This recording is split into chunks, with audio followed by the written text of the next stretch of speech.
एक हरा भरा जंगल था जहां एक प्यारी माँ बकरी अपने साथ छोटे छोटे बच्चों के साथ रहती थी। ये बच्चे बहुत मासूम और शरारती थे। माँ बकरी इनसे बहुत प्यार करती थी। एक दिन माँ बकरी ने कहा, प्यारे बच्चों, मुझे जंगल जाना है खाना लेने। तुम सब घर के अंदर रहना और दरवाज़ा किसी के लिए भी मत खोलना, खास तौर पर भेड़िए के लिए। माँ बकरी के जाने के बाद थोड़ी देर गुजरी तो दरवाजे पर दस्तक हुई। बाहर एक चाराक भेड़िया खड़ा था। उसने मीठी आवाज में कहा, मेरे प्यारे बच्चों, दरवाजा खोलो, मैं तुम्हारी माँ हूँ। बकरी के बच्चों ने जवाब दिया, नहीं, हम दरवाजा नहीं खोलेंगे, तुम्हारी आवाज सख्त है, तुम हमारी माँ नहीं हो। भेड़िया चालाक था।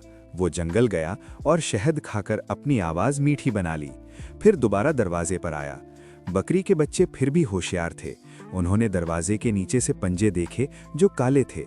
उन्होंने कहा, तुम भेड़िया हो, हम दरवाजा नहीं खोलेंगे। भेड़िया गुस्से में आ गया, मगर उसने एक और चाल सोची। उसने आटा लिया और अपने पंजे सफेद कर लिए। फिर वो दोबारा दरवाजे पर आया। इस बार बकरी के बच्चे धोखा खा गए और उन्होंने दरवाजा खोल दिया। भेड़िया अंदर आ गया और बच्चे इधर उधर छुप गए। जब माँ बकरी वापस आई तो उसने सब कुछ देख लिया। उसने अक्ल और हिम्मत से काम लिया और अपने सब बच्चों को बचा लिया। भेड़िया डर के मारे जंगल की तरफ भाग गया। माँ बकरी ने अपने बच्चों को गले लगाया और कहा, हमेशा होशियारी और सब्र से काम लेना।